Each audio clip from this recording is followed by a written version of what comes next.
You ever have those moments where you miss something so obvious and you feel like an idiot? Because I had one of those moments recently when it came to Final Fantasy XIV Dawntrail. You see, I'm somebody who likes to try and predict what will happen next in the story of the game. I find it highly interesting. It's one of my favorite things to do for Final Fantasy in general, but especially for Final Fantasy XIV. And I just absolutely missed something that's not even hidden. They borderline shove it in your face, and I just didn't even realize it. Let's talk about it, and spoilers for Dawntrail and Final Fantasy XIV on the whole going forward. The cup key thing, which I'm just going to call the Holy Grail because it's a cup, but essentially the key that allows us to traverse to different worlds, namely the one of living memory, when we hold it at the final fight against Fiend, and we use the Asm Crystal. We're not holding it here, but we're holding the Asm Crystal, and we're summoning in our squad with Asm's magic. They even zoom in on the Grail, and Asm's logo shows up there. And I don't know why I didn't clock this, but it's just one of those things that I just happened to glance over and just absolutely miss. And funnily enough, I think this is the most important piece of foreshadowing they have going on right now when it comes to Final Fantasy XIV. For like a week now, as I've been watching other content about Final Fantasy XIV, I keep hearing people say, what about the Asm logo showing up? I'm like, what the hell? When did this happen? Finally looked into it, I'm like, oh yeah, it is right there, huh? I find it extremely interesting that it's not when the Warrior of Light actually grabs the cup, it's when we use Asm's magic to summon in the squad during this Fiend fight. That's when the logo appears on the cup. So it resonates to Asm's magic, and then it goes right into Fiend. There's a couple possibilities here, but I think one is far more likely than the other.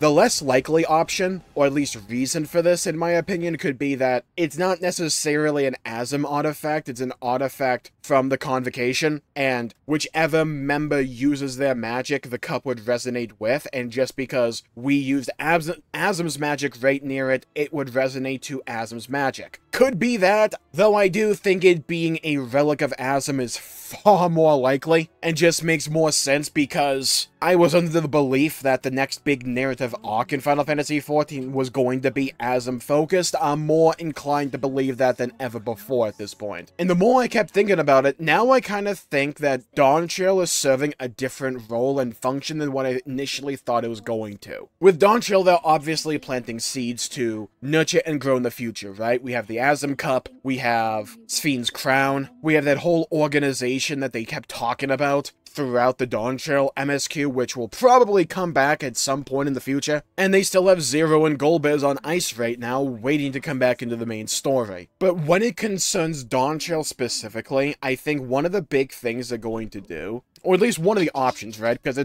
as of right now, we don't know anything, we can only predict. But I think what they wanted to do with Dawntrail was establish a moment in time for this whole new arc that the Warrior of Light can look back to with fond memories. Now, I know the story's a bit divisive, I understand that, but that's not the point here. The point is for the Warrior of Light as a character to be able to look back at some point in the future and say, we did some good with Wu Clamart, we did some good, we had some fun adventures going around all of Turdal, and I think that's gonna be one of the big takeaways in the future, because one of the storytelling techniques they love to do for 14 is sowing seeds to be kept on the back burner, or at least give the appearance that they are concluded, so that they later, way down the line, can be reintroduced in the story, and we can go, oh wow, they've been foreshadowing this for a long time. They did this with the Warriors of Darkness, when the Heavensward patches, they introduced these characters, we wrapped up their story, at least we thought so, in those patches as well, and then we had all of Stormblood, and then we made it our way to Shadowbringers, and all of a sudden they are a big part of the actual narrative going on. And it was a really cool moment. It was like, hey, this kind of controversial element or part of the story from way long ago, we're bringing it back and we're doing great things with it, and now it's become this very fond memory for myself and many others. They did it with Xenos, where we had this giant arc in 4.2 2.0 with Xenos as a character. We wrapped up his story, at least from the appearance of it. He made his way back. We were drip-fed his character throughout Shadowbringers, and he returned as kind of a main antagonist for a lot of it in Endwalker. The point is, they love having these little threads in the story that give the appearance where if they never touch it again, not many people would complain, and they'd be like, yeah, that storyline is finished. But if they really want to tug at it, this can really unravel, and they can tell a new story with this. They love doing this, especially in the early parts of a narrative where they maybe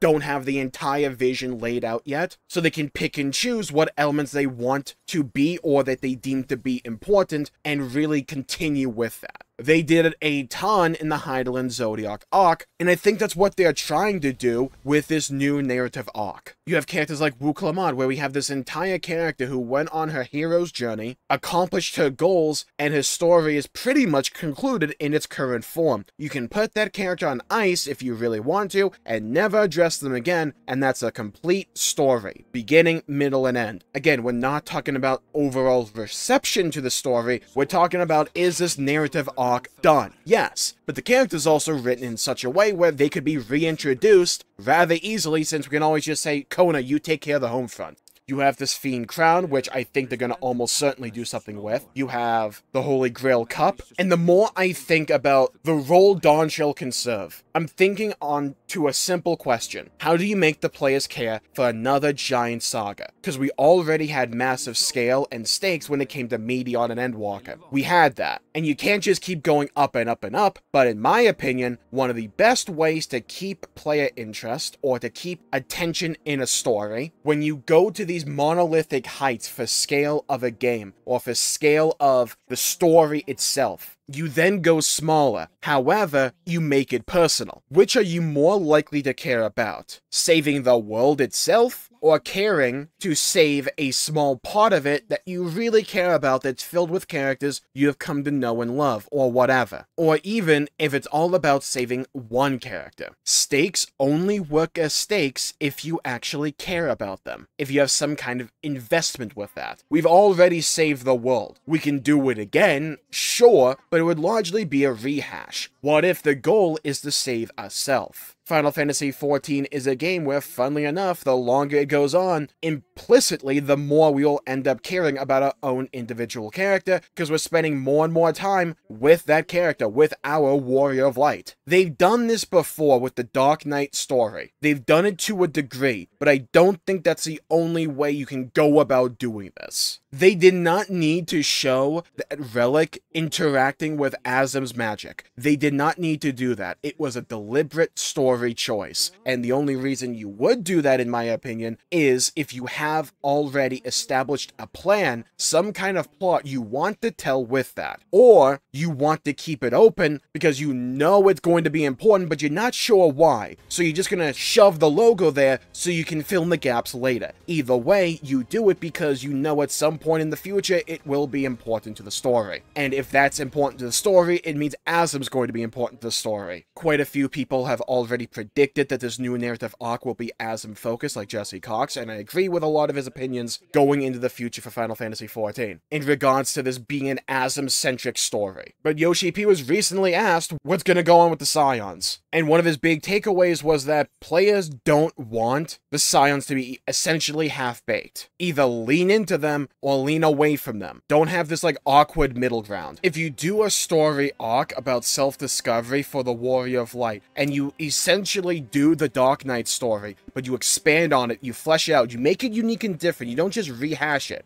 but you use something in that style, where the Warrior of Light has a bunch of self-doubt, and is like trying to discover themselves. What is their purpose in like a post-Meteon world? Is it just to explore, to like follow in the footsteps of others, or to like carve their own path or whatever? And I think one of the biggest takeaways they could do is that the Warrior of Light, and you lean into the idea that the Warrior of Light is inspiring others to essentially follow in their own footsteps. to become new heroes / warriors of light. Because there's been a question in the community. Why are we doing the WooClamart story right after we just did it with Zero? Zero was a character that we essentially took from zero and nothing to somebody and a hero. We took them from darkness into light. Quite literally, they went from Reaper to Paladin. And we essentially act in this mentor role for Zero, and then immediately afterwards, right as that story concludes, we immediately transition to WooClamart and have her go from a character who is essentially nothing, has all these complexes in regards to how she views herself compared to her siblings and her own father, to become the vow of resolve for Tulialol, to become, in the confines of the story of Final Fantasy XIV, and especially for Tyral, a hero. Again, I'm not talking about community reception here, I'm talking about the perceived value of these characters in the confines of the lore to these other characters. WooClamart is viewed to be a hero, Warrior of Light especially so. Why would you do these stories back to back? Because in certain ways, it feels like rehashing that same plot line, because it kind of is. However, if there's actually an underlying purpose to this, so that eventually when the Warrior of Light has all this self-doubt, has this moment where they're on the brink, their entire existence and mind state is on a knife's edge,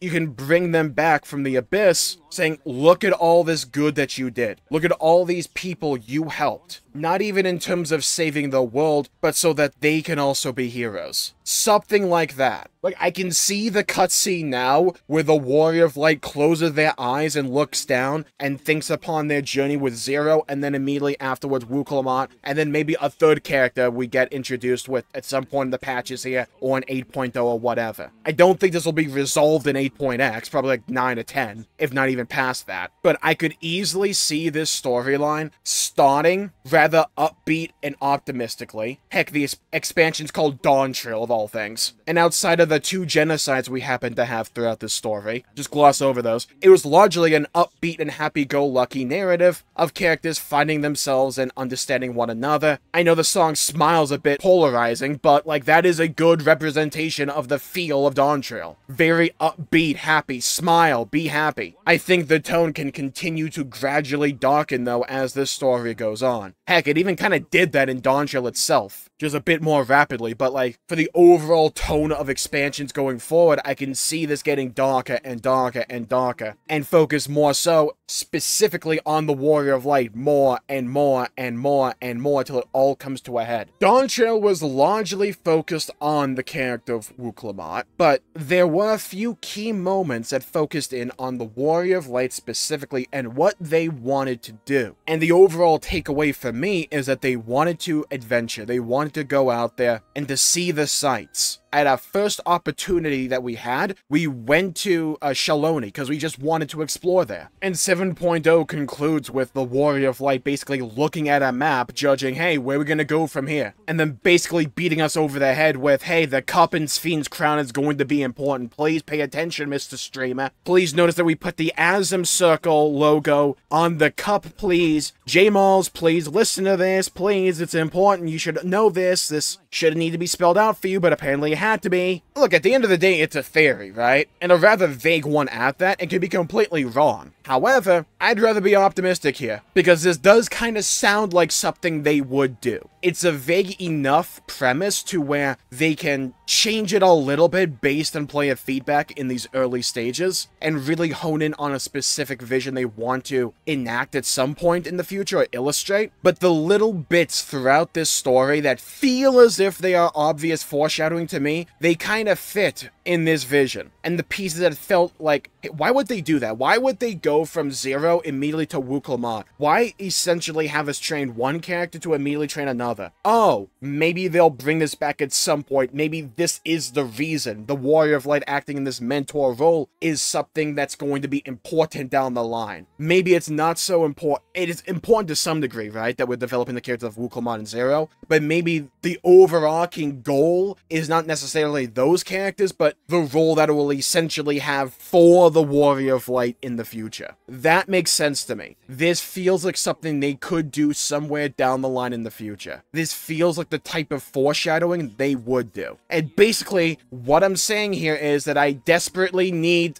7.1's MSQ. I need it badly. I just need to see where we're going for these patches. Heck, at this point, I'll take the patch name. So basically, TLDR, my main takeaways is I think the story going into the future is going to be heavily Asm focused, but I'm not unique in that regard. Plenty of others, like Jesse Cox, have talked about this going forward as well. What I think they're going to be doing, though, is I think they want the Warrior of Light to be this mentor, to be important, to be, at least up to now, laying the groundwork for an eventual flashback cutscene way down the line. I think this story will get very personal, and I think it will get very dark. Could just be copium in my part, probably is, but I choose to believe. I think we will eventually go shard hopping in a more Shadowbringers role, but I don't know if it's going to be 8.0, because I don't know when they want to pull the gun for Meracidia, because it's obviously going to happen at some point. I just don't know if it's going to be after we go shard hopping a bunch, or if it's going to be before that. It's like one of the two. Who is the Warrior of Light? What does it mean to be a hero? Does it only mean saving the world, or are there other definitions of being a hero? What is our impact? What is our legacy? But yeah, until this all gets like disproven probably in like 7.1, this is what I think the story will probably go towards in the future. And I'm not talking culminating in 8.0, I'm talking way down the line. Not saying I came up with all of this, I'm just saying from all the thoughts and opinions I've heard, from where I think this story is likely to go, what kind of foreshadowing I imagine or I expect them to have done already with Dawntrail and Endwalker's post-patches, this makes the most sense to me. You do a gradual descension into despair, or not just despair, but like dark macabre tones. You make it increasingly personal for the Warrior of Light, and at the darkest point, you use these early moments to grab them out of that despair, or whatever predicament they found themselves in. And with that, I'll call the video there for the day. Thank you all for tuning in. Hope you enjoyed the video. Give me your wildest, wackiest theories down below. What direction do you think they could go in to the future of Final Fantasy XIV with? What do you think are important concepts to bear in mind? Did you pick up anything else throughout the Dawntrail story, or even the Endwalker post-patches, or anything? Let me know. I'd love to hear your thoughts, hear your opinions, and to hear your theories. Stay safe, have a great day. I'll see you all next time. Bye-bye, everybody. Until we meet again!